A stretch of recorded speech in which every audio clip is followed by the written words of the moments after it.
Meus queridos irmãos, estamos novamente aqui para celebrar o culto em ação de graças por Deus ter nos salvado, nos dado o seu perdão e nos dar a cada manhã a sua misericórdia. Queremos agradecer a Deus porque Ele é Pai, Filho e Espírito Santo, que está totalmente envolvido em nos levar para a cidade eterna, por nos corrigir quando estamos falhando, porque assim Ele demonstra o seu amor por nós.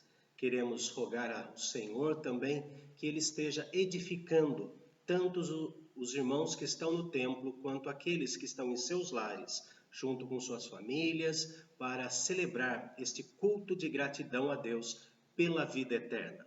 Eu convido a todos que abram suas Bíblias no texto do Salmo 77.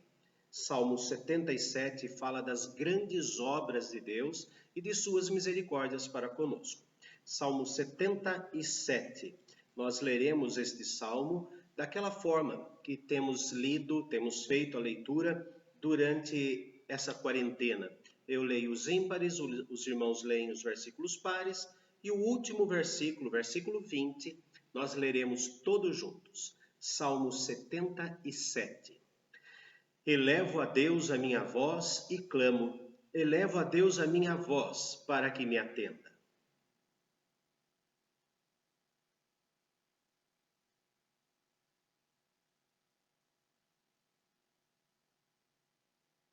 Lembro-me de Deus e passo a gemer, medito e me desfalece o espírito.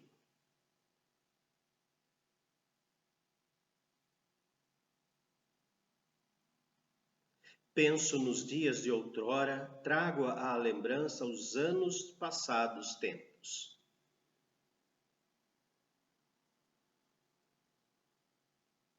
Rejeita o Senhor para sempre? Acaso não torna a ser propício?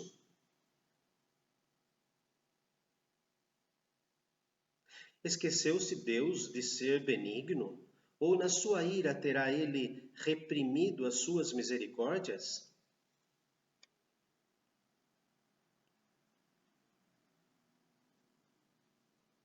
Recordo os feitos do Senhor, pois me lembro das tuas maravilhas da antiguidade.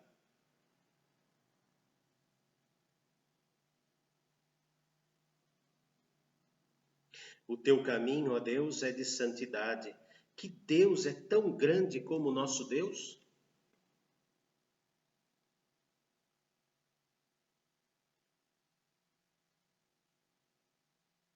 Com o teu braço remiste o teu povo, os filhos de Jacó e de José.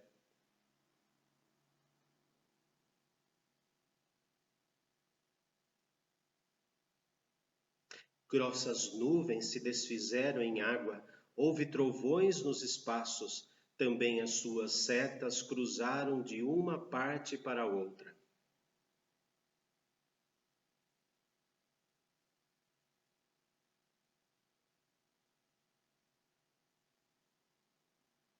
Pelo mar foi o teu caminho, as tuas veredas pelas grandes águas, e não se descobrem os teus vestígios. Todos juntos.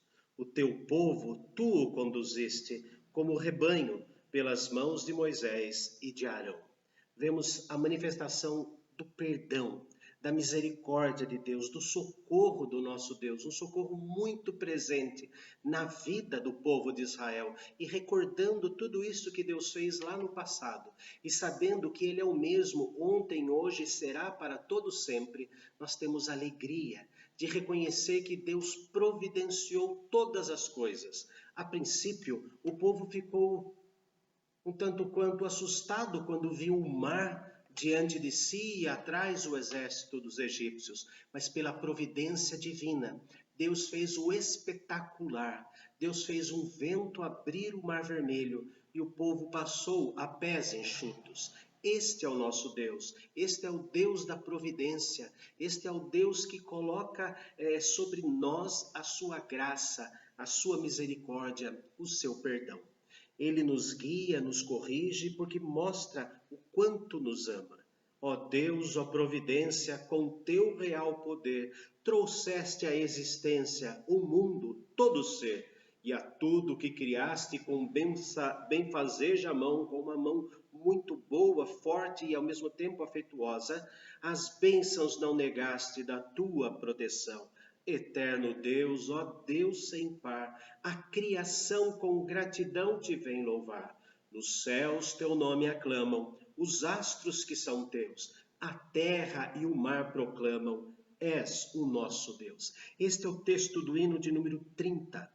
E convido aos irmãos que abram os seus hinários no hino de número 30, quando vamos engrandecer o Deus da providência, o Deus que derramou sobre nós a criação com todos os seus detalhes, para alimentar o homem e para que o homem cuide desta criação.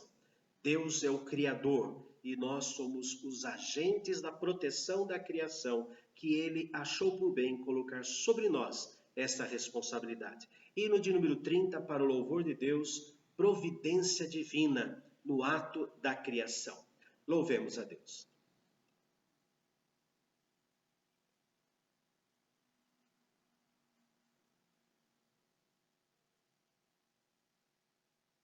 Como é bom, através do hino, nós podemos enxergar como que Deus age em cada uma. A terceira estrofe é maravilhosa, quando diz assim: nos campos a verdura, dos frutos o sabor, cada fruto o seu sabor e a sua quantidade de vitaminas exatas. Como Deus é sábio, diz ainda, celebram com ternura o teu constante amor. Na segunda estrofe, traçaste, ó Deus potente, as leis que irão guardar, e a tenra e pequenina florzinha em botão, a tua mão divina conserva em proteção. Deus, Ele é o Deus dos mínimos detalhes. Se faz isso com uma flor, não fará conosco? A flor vive breve tempo, mas nós temos um tempo maior aqui na terra e teremos a eternidade nos céus. Louvemos a Deus agora com uma oração. Ó Deus querido, amado, Senhor bendito, Deus de toda a criação, Deus criador de todos os detalhes da criação, Deus criador de todos os mínimos detalhes da nossa vida, como somos gratos, ó Pai, porque de uma maneira espantosa e até mesmo assustadora, o Senhor se fez criança, o Senhor se fez bebê dentro do ventre de Maria, e aqui, Senhor, viveu, sofreu todas as nossas tentações, todos os nossos problemas o Senhor sofreu, mas foi vitorioso, ó Pai. E mesmo sendo vitorioso, foi colocado na cruz. O Cordeiro perfeito foi imolado por nós, foi morto por nós, para derramar sobre nós, pecadores, a graça, o perdão, o lavar e alvejar das nossas vestiduras.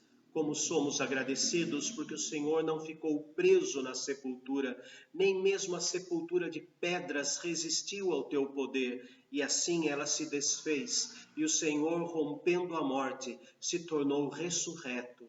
Falou com os teus filhos, discípulos nesta terra, derramou sobre eles o Espírito Santo. Ó Deus, como somos gratos pelo teu poder, poder que nos assusta, mas também poder que nos conforta.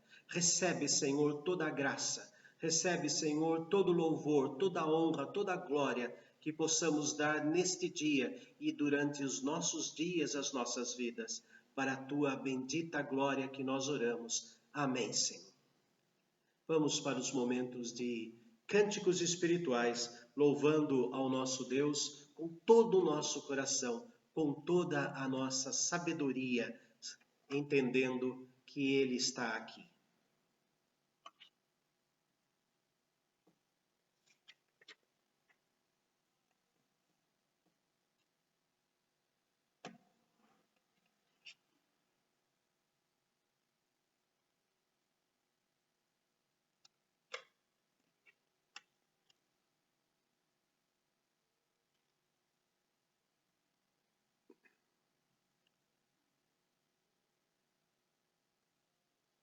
Convido a todos que abram agora as suas Bíblias no Salmo de número 63, 63. O Salmo 63 vai nos servir como guia para esta manhã. Nós vamos caminhar com Deus no meio do deserto, assim como Davi está fazendo aqui, neste Salmo 63, eu peço que mantenham aberto o Salmo, porque nós vamos ver versículo por versículo quantas lições benditas Deus tem nos dado aqui. O quanto Davi teve que sofrer na pele para agora nos mostrar como devemos enfrentar os desertos da nossa vida. Salmo 63. Ó Deus, Tu és o meu Deus forte, eu te busco ansiosamente. A minha alma tem sede de ti, o meu corpo te almeja numa terra árida, exausta, sem água. Assim eu te contemplo no santuário, para ver a tua força e a tua glória. Porque a tua graça é melhor do que a vida, os meus lábios te louvam. Assim cumpre-me bendizer-te enquanto eu viver, em teu nome levanto as mãos. Como de banha e de gordura farta-se a minha alma, e com júbilo nos lábios a minha boca te louva. No meu leito, quando de ti me recordo, e em ti medito durante a vigília da noite. Porque tu me tens sido auxílio. À sombra das tuas asas eu canto jubiloso. A minha alma apega-se a ti, a tua destra me ampara. Porém, os que me procuram a vida para destruir, abismar-se-ão nas profundezas da terra, serão entregues ao poder da espada e virão a ser pasto dos chacais. O rei, porém, se alegra em Deus. Quem por ele jura, gloriar-se-á, pois se tapará a boca dos que proferem mentira. Aqui o texto de Davi nos mostra que ele estava no deserto. Nesta explicação acima do primeiro versículo que faz parte do texto original, diz que é Salmo de Davi quando no deserto de Judá. Davi teve que fugir. Absalão estava com parte do exército do seu pai ao lado de Absalão para tomar o trono. Absalão, ele teve uma irmã, Tamar, que foi estuprada pelo outro meio-irmão.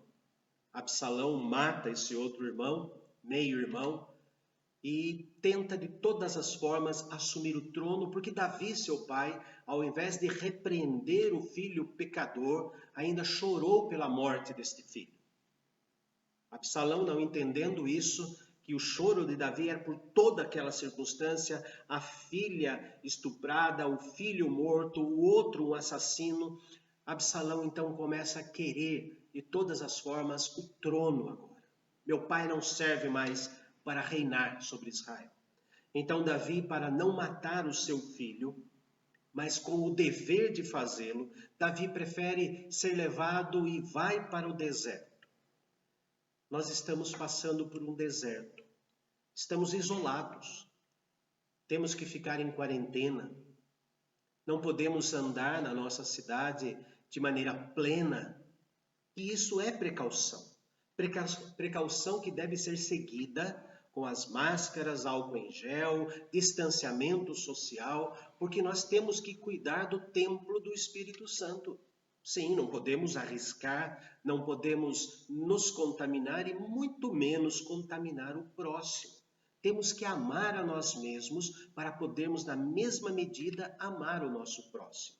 Mas alguns encaram a pandemia e o isolamento, a quarentena, de uma forma e outros encaram de outra forma.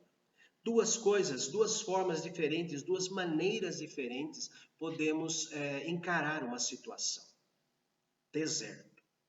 Podemos lembrar que o deserto é um lugar de fome, o deserto é um lugar de sede, o deserto é um lugar de animais carniceiros, como as hienas, os chacais. É um lugar onde existem as áspides, as serpentes dos desertos, ratos, escorpiões.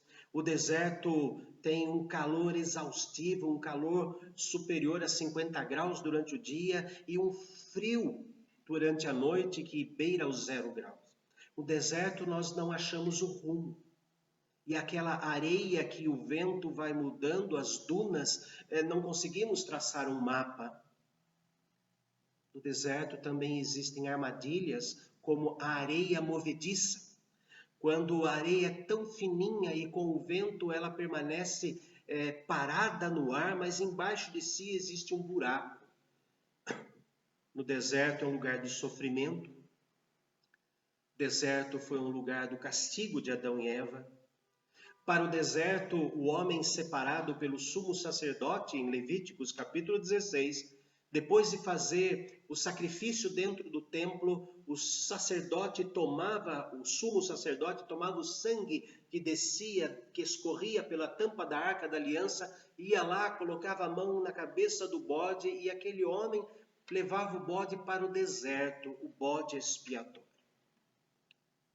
Deserto, isolamento, solidão, podemos encarar como algo terrível, como algo que beira a sepultura. Porém, nós podemos olhar para a solidão, podemos olhar para o isolamento, podemos olhar para os desertos da nossa vida com outros olhos. Primeiro, para que Deus me colocou neste deserto? Não por quê, mas para quê?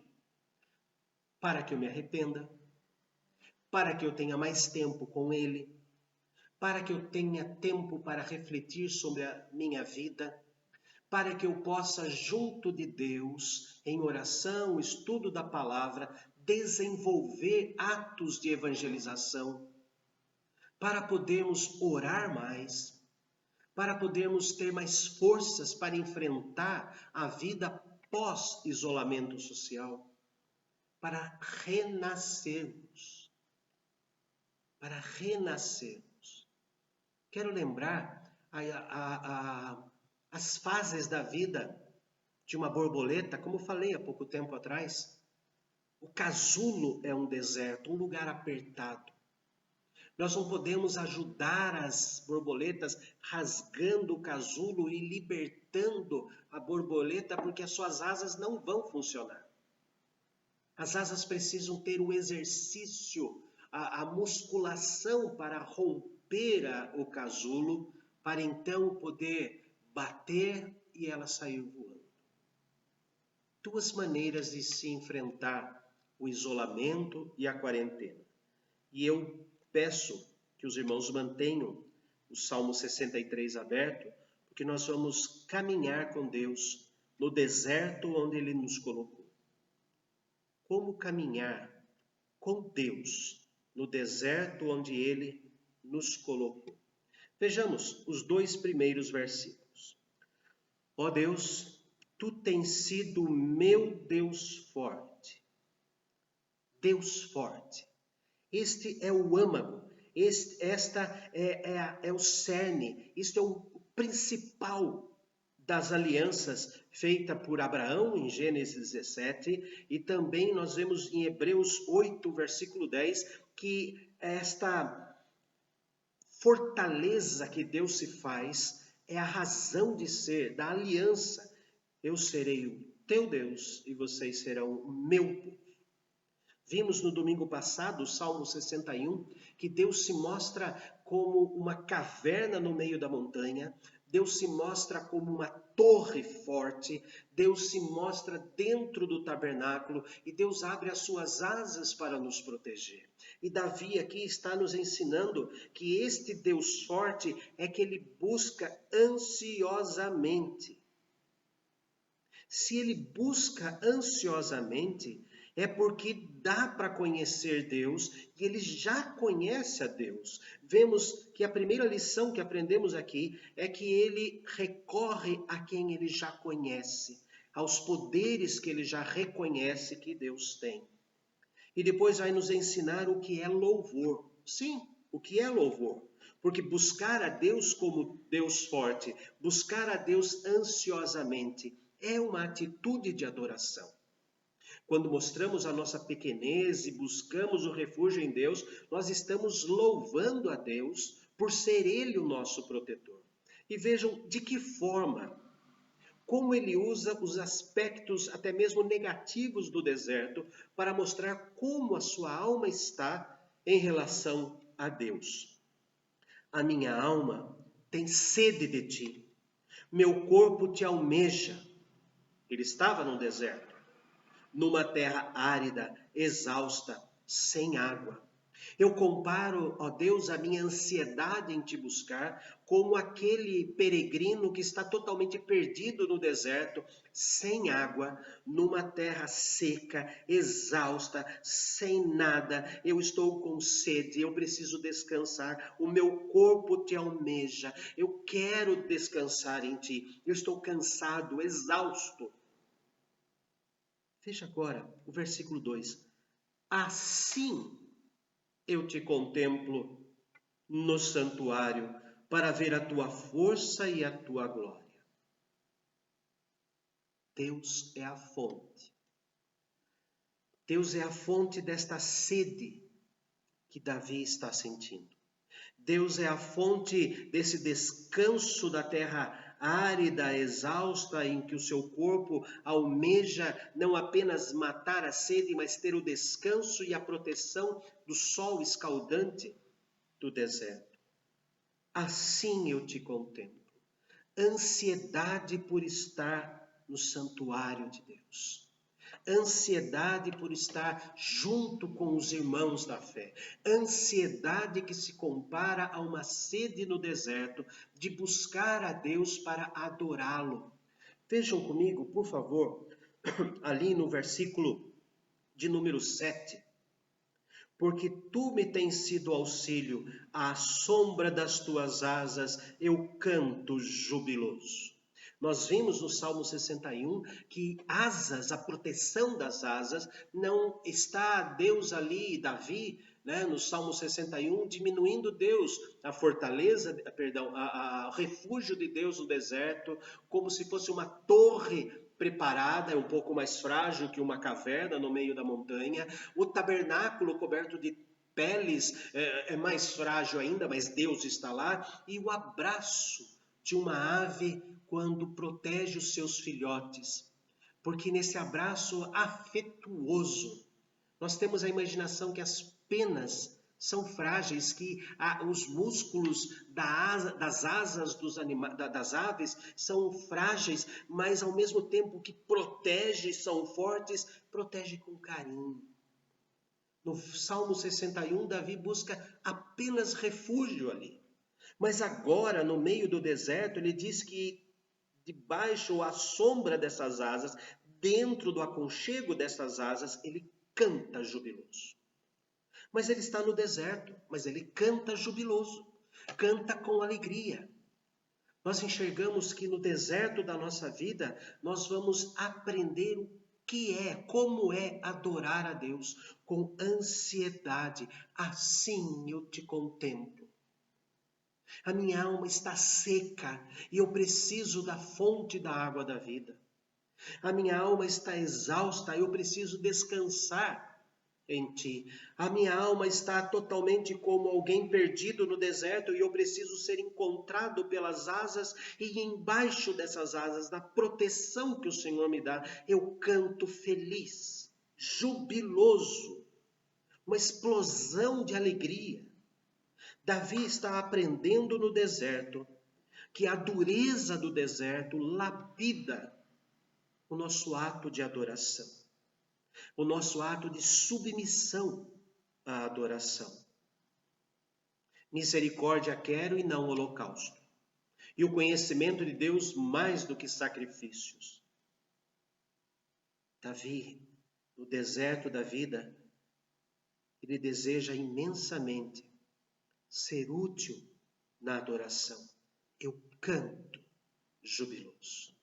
E todos de Israel sabiam que Davi, mesmo sendo rei, sendo um grande guerreiro, era um grande musicista. Era um grande instrumentista e compositor. Suas músicas eram usadas no templo e eternizadas no livro dos Salmos. Ele era um leigo, mas um leigo que aprendeu no deserto da vida como Deus deseja a adoração.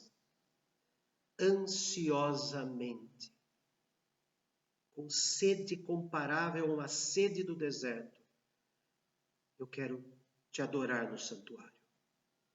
Eu quero reconhecer-te no santuário. Eu quero ali no santuário sentir o brilho da tua glória, da tua majestade, dizendo sim ao meu louvor.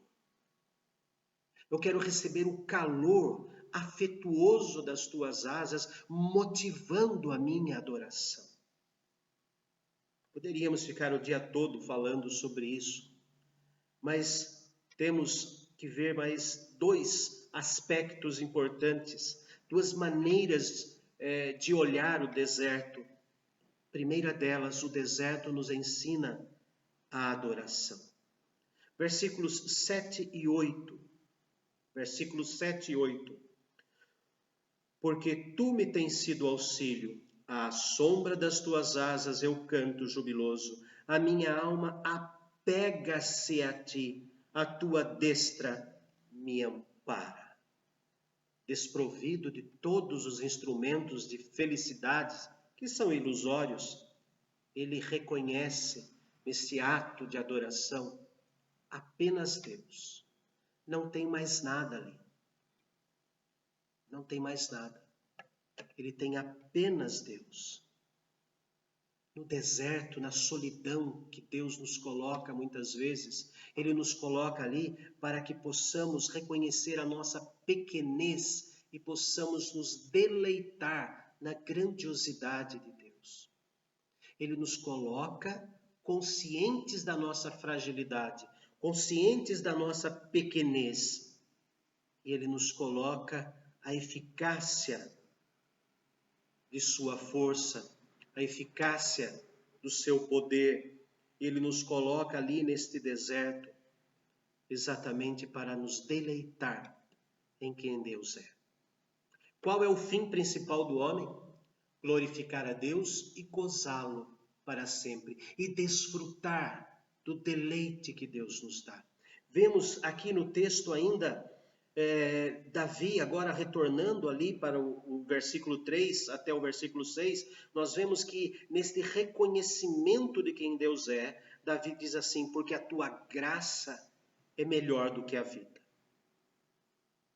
A tua graça, a salvação, as tuas misericórdias são infinitamente melhores do que aquilo que traz uma alegria ilusória, temporária na minha vida. A tua graça é melhor do que a vida. Paulo, a minha graça te basta.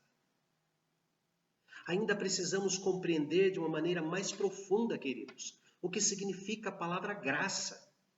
Qual é o poder desta palavra? O que está nestas letras e neste ato salvífico? O que Deus está fazendo por nós? Estudar realmente a graça, meditar, mastigar do que significa a graça. E ele diz aqui: a tua graça é melhor do que a vida. Os meus lábios te louvam. Eu expresso, eu externizo o louvor. Veja o versículo 4. Assim, desta forma, acreditando que a tua graça é melhor do que a vida e colocando louvores nos meus lábios, assim cumpre-me bem te dizer enquanto eu viver, e em teu nome levanto as mãos.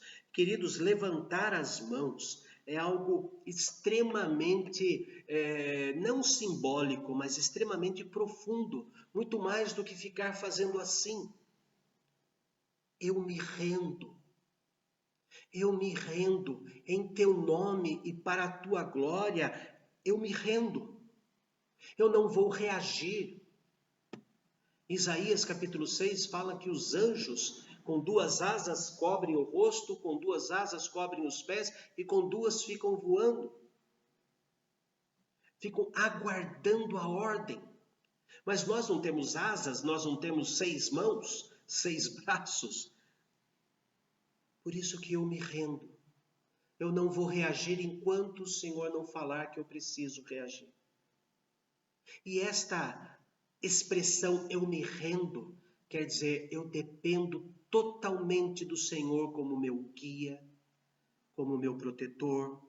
Eu dependo totalmente do Senhor e não vou reagir esperando as tuas providências, a tua misericórdia,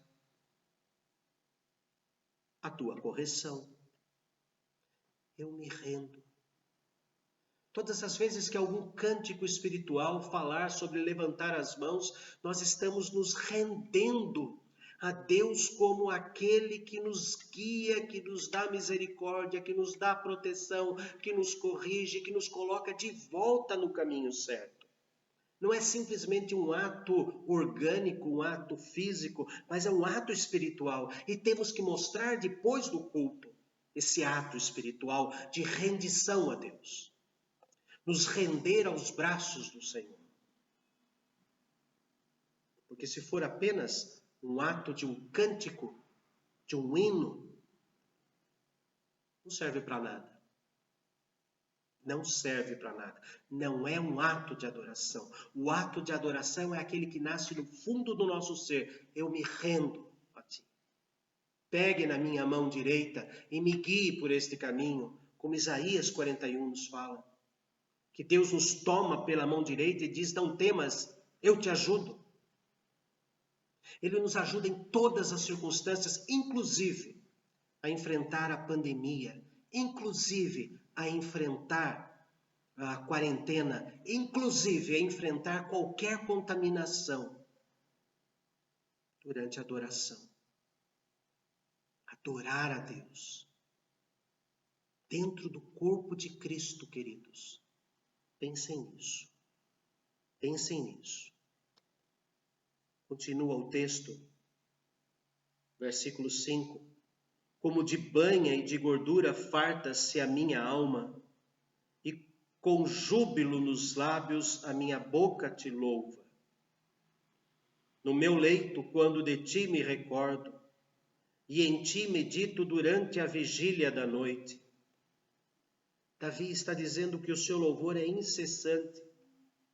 Assim como a comida fortalece, a presença de Deus nos fortalece. O buscar a Deus, diz o texto aqui, nos render a Deus e buscar a Deus também no nosso leito, quando estamos sem sono, também nos fortalece. Aproveitar esses momentos em que o sono está demorado, aliás, ouvir o sono está demorado, ou acordar de madrugada, Davi está dizendo que o deserto me leva a aproveitar estes momentos como se fossem momentos em que eu estou me alimentando de fartura, e da gordura farta-se a minha alma, nos fartar, nos alimentar, nos satisfazer com a palavra do Senhor, mas com palavra de adoração. Porque após o versículo 6 tem o 7, quando ele fala das asas, e ele embaixo das asas, ele canta jubiloso, canta feliz. Deleitar-se em Deus. Eu posso olhar para o deserto como um lugar da areia movediça, um lugar sem rumo, um lugar dos animais carniceiros, o lugar das serpentes, mas eu posso olhar para o deserto e ver que ali eu aprendo a adorar a Deus. Ali eu aprendo a me deleitar em Deus. E veja uma coisa espantosa nos versículos de 9 e 10, que o deserto, ao invés de ser um lugar da nossa perdição, o deserto se transforma no nosso protetor e no nosso vingador. Deus usa a nossa solidão, Deus usa o nosso isolamento social, Deus usa a nossa quarentena para mostrar que isto será a nossa proteção e que isto será a nossa vingança. Vejam, versículos 9 e 10. Porém, enquanto eu estou me deleitando em ti, enquanto eu estou adorando a ti, enquanto estou me rendendo a ti, enquanto debaixo das tuas asas eu canto jubiloso, enquanto isso acontece, vejam só o que acontece com aqueles que nos perseguem, com os problemas do deserto. Porém, os que me procuram a vida para destruir, abismar-se-ão nas profundezas da terra. Não ficarão de boca aberta, abismados, mas cairão no abismo. Areia movediça. Enquanto eu confio na tua graça, enquanto eu confio na tua proteção, enquanto eu confio na tua providência, enquanto eu confio em ti, enquanto eu louvo a ti, aquilo que seria para me assustar, a areia movediça, aquele terreno que parece firme, mas quando eu piso eu afundo, aquilo ali será usado contra os meus inimigos. Eles é que estarão cegos para o abismar-se nas profundezas da terra. O isolamento social, o isolamento da quarentena, o isolamento do nosso deserto existencial vai fazer com que os inimigos caiam no abismo que eles queriam que nós caíssemos. Que eles queriam que nós caíssemos. Versículo 10. Serão entregues ao poder da espada, a espada com que querem nos matar, e virão a ser pasto dos chacais. Por que será que ele usa o chacal? Conhecendo um pouco mais dos chacais. Os chacais são da família dos lobos, né? Raposas um pouco mais maiores, e que elas sobrevivem comendo o resto de outros animais. Por isso que o chacal é um animal carniceiro, assim como a hiena. Se aproveita da força de outro animal mais forte que mata a presa, se satisfaz, vai embora e depois eles vão lá comer o resto. Muito embora exista uma espécie, o chacal capa preta, né? Nada a ver com o pastor alemão capa preta, mas o chacal que tem o dorso preto, negro, ele anda em bandos à noite, então eles matam uma presa e comem a presa. Mas diferente deles, aqueles do deserto só comem o resto. Então, chacal, bem escolhido por Davi, está mostrando que são aquelas pessoas arrogantes, aquelas pessoas intrigantes, aquelas pessoas que ficam apenas por detrás, que outros tenham testa de ferro, que outros enfrentem a dificuldade e ele vem depois apenas para desfrutar da festa. Ele mesmo não põe a cara à tapa. Ele mesmo não se mostra como traiçoeiro, mas usa outros. Uma coisa impressionante do chacal é que quando tem alguém no deserto andando, perdido, os chacais começam a uivar ao redor dessa pessoa. E eles vão uivando de longe, vão fechando o círculo como se fosse uma espiral. E quando percebem que a pessoa está já morrendo, eles chegam mais perto e começam a uivar ao redor desta pessoa. O que isso quer dizer? A pessoa está no deserto, a pessoa está cansada, a pessoa está sedenta, a pessoa está com fome, não tem uma sombra para se esconder, sabe que ninguém sabe que ela está lá, ela está perdida, sabe que vai morrer. Tem poucos momentos de morte. E quando os chacais uivam, as pessoas sabem que o relógio da sua vida está bem adiantado. Elas vão morrer mesmo, porque os chacais só comem carniça. Embora elas saibam que os chacais só comem carniça, o fato deles estarem ao redor da vítima, uivando, eles estão dizendo: você vai morrer. E eu vou te comer quando você estiver estragado. Ninguém vem ao seu socorro. Quando Davi, inspirado pelo Espírito Santo, usa o chacal, ele está usando exatamente nesse sentido.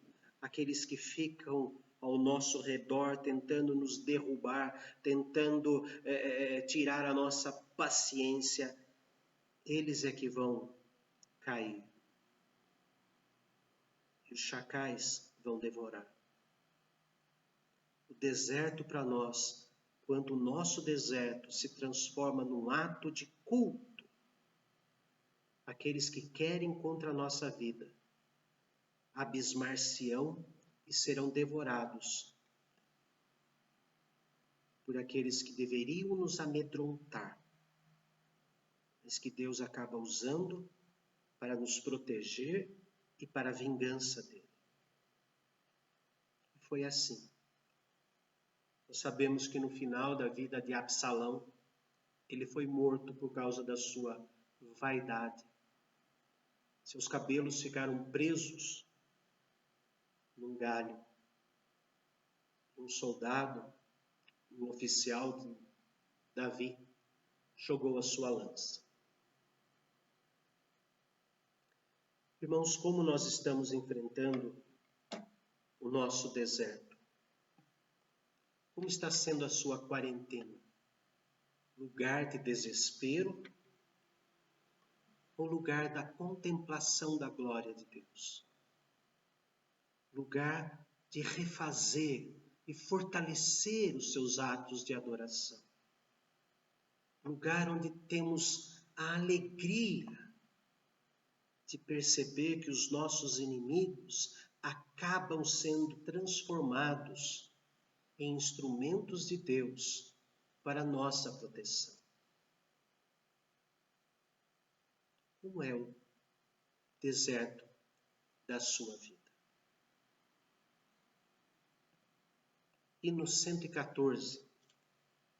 Hino 114. Tão lindo, tão belo, gostoso de se cantar, e fala da nossa peregrinação. Nós peregrinamos por sobre os montes, nossa cidade tão bela, com tantas montanhas e montes, nós somos peregrinos, nós estamos de passagem. E mesmo pelos vales, nós estamos sempre na luz.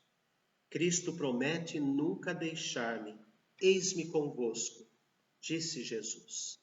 Que nos desertos da nossa vida, possamos sempre contemplar a luz da glória de Deus, a luz da graça de Deus, a luz da presença de Deus. Se vejo sombras por toda parte, o Salvador não hão de ocultar. Ele é a própria fonte de luz. As escuridões que surgem na nossa vida são nada diante da luz do Salvador, pois Cristo é luz que nunca se apaga, bem ao seu lado sempre hei de andar. Eu tenho o costume de dizer que não existe uma luz no fim do túnel. A luz caminha conosco dentro do túnel. A presença do Senhor. Louvemos a Deus com o hino 114, Brilho Celeste. Que a glória do Senhor nunca se aparte de nós. Cantemos.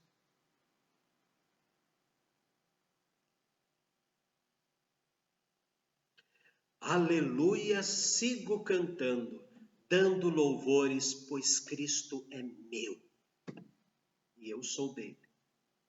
Cristo não é um objeto meu. Cristo é o meu amado. Cristo é o meu amado, que não nos deixa sozinhos no deserto da vida. Oremos. Ó Pai querido, nós engrandecemos o teu nome, porque na nossa peregrinação nesta terra, estamos sujeitos, ó Deus, a desertos, estamos sujeitos, ó Deus, aos chacais, estamos sujeitos, ó Deus, à exaustão, estamos sujeitos, ó Deus, à sede espiritual, mas queremos agradecer porque mesmo no deserto, o Senhor é a fonte da vida eterna, o Senhor é a fonte de tudo que eu preciso. Senhor, permita, ó Pai, que nos atos de enfrentar o nosso isolamento social, o fato de enfrentar, ó Deus, a solidão, o fato, Senhor, de enfrentar a quarentena, seja também um ato teu de nos aprimorar na adoração, nos aprimorar no deleite da tua graça, da tua misericórdia, das asas com que o Senhor nos protege afetuosamente dos problemas. Que possamos, ó Deus amado, nos nossos desertos, que os nossos medos se transformem, ó Deus, em ferramentas nas tuas mãos para nos livrar de toda e qualquer tentação, de todos os momentos de queda, que aquilo que nos assusta sejam, ó Deus, instrumentos, ferramentas para que o Senhor nos vingue daqueles que tentam tirar a nossa paz, tentam desviar os nossos olhos da fé, tentam tirar a nossa confiança na tua providência. Senhor, que cada família que está participando desse culto, quer no templo, quer em seus lares, sejam edificadas assim, com a certeza absoluta da tua graça, misericórdia e presença. Em nome e por amor de Cristo Jesus. Amém. E a graça do nosso amado Senhor Jesus, o amor eterno de Deus, o nosso Pai, e a comunhão com o Espírito Santo permaneça no coração de cada um, hoje e para todos sempre. Amém. Tenham todos um ótimo domingo, que Deus abençoe ricamente cada um de vocês e que possamos nos encontrar à noite, ou no templo, ou nos seus lares através da gravação. Observem nas listas de WhatsApp da igreja se ainda existem vagas para a noite. Havendo vagas, não perca, venha participar conosco. Aqui está tudo protegido, mais protegido do que na rua, mais protegido que em supermercados, mais protegidos que em açougues, mais protegidos que em padarias, mais protegidos que nas ruas da nossa cidade. Aqui está também a proteção e providência de Deus. Bom domingo a todos.